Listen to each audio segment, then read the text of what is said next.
කුසට ලැබෙන කොයි දේකත් මේ පැණිසේ රස වෙන්ටයි හිතට දැනෙන දුක් පීඩා දූවිලිසේ දුරු වෙන්ටයි ගතට කිසිදු රෝ පීඩා නොවී සුවෙන් වැජබෙන්ටයි හිසට උඩින් සිට දේවියෝ මගේ පුතා උඩින් සිට දේවියෝ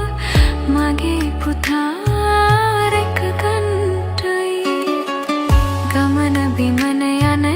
විට පය පැටලී නොවැටෙන්නයි හිතන පතන සුබ සිතිවිලි ඉටුවේ ජය ලැබ දෙන්නයි